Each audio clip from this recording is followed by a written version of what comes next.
All right, let's get back to the Middle East, where a UN classification system used to determine access to food has officially declared famine in Gaza. The IPC said there is now officially a famine in Gaza. Israel has reacted, denying that claim. But let's talk more on this as we bring in our guest, Confidence Makhari. He's a senior geopolitics analyst at SBM Intelligence. Good to have you join us, Mr. Makhari.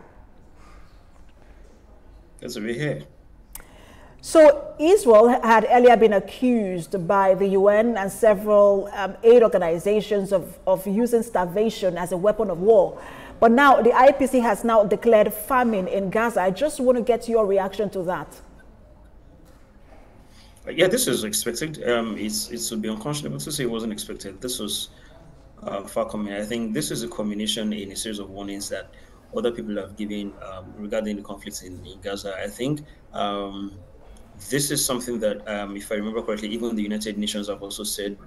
I also saw a memo that when Biden was in office, that's the US President Joseph Biden was in office, some people in the State Department actually wrote a memo where they confirmed to Secretary of State Antony Blinken that the starvation in Gaza has reached famine levels, and the Secretary of State at the time refused to say this publicly to a congressional hearing. And so, given everything we've seen in terms of videos, in terms of testimonies and everything, I think what the IPC has done with this phase 4 classification sort of rounds up every other thing we've known about or suspected about the famine in Gaza so far.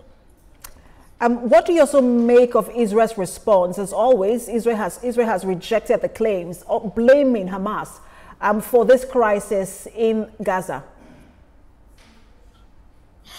So what Israel says and what is happening on the ground is a different thing. I would also like to note that this is a position that even the US president has differed with Israel. They've broken ranks in regards. I think it was sometime last month where President Trump was said to have shouted at Benjamin Netanyahu, Prime Minister of Israel, on the phone because the pictures that he was being shown differed from what Benjamin Netanyahu was saying. But one thing is to note that whatever we think, whatever we say about the potential starvation in Gaza, Israel's decision to continue its operation in Gaza City, which I think it started its operation this morning or yesterday night, seems to underscore the point that, number one, it insists that there is no famine. Number two, it believes primarily in Gaza Humanitarian Fund's ability to end the suffering and the starvation in the city.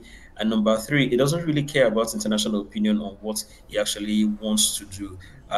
So I'm at a loss as to the kind of I don't want to say backroom dealings or the kind of deals that would actually bring Israel to to stave off some of his operations, because there are certain classes of people who would argue that whatsoever the operations that the IDF wants to achieve in Gaza has been largely achieved, and so the obsession with going against the Confidence, if I may comment in terms of the reaction of the international community, because what we've seen so far are really just condemnations and then maybe just a bit of movement around recognizing Palestine as an independence in the state of Palestine.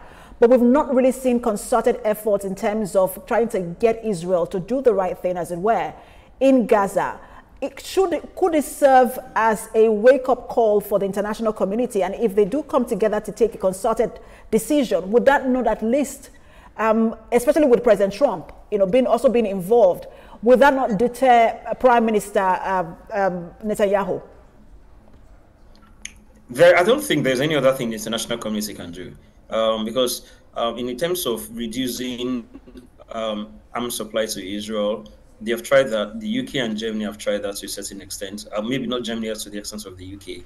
We've seen the same positions of opposition taken by Spain, Ireland, and so many other countries in the EU. We've seen so many calls, even from South Africa, taking Israel to the International Criminal Court or to the ICJ, and several other things like that.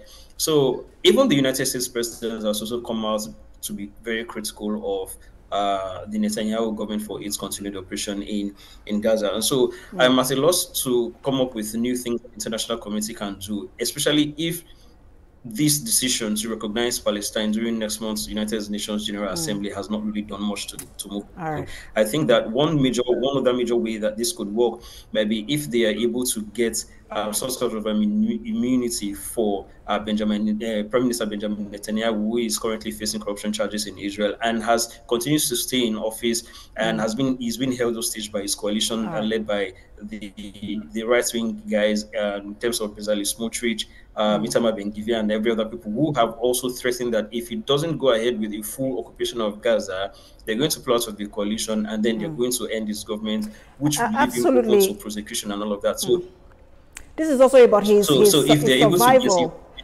I was going to say this is also about his survival in office, but we do have to leave it there. We'll continue to follow that development as always. Thank you so much for your time and your brilliant analysis. Senior geopolitics analyst, SBM Intelligence, Confidence Bakari.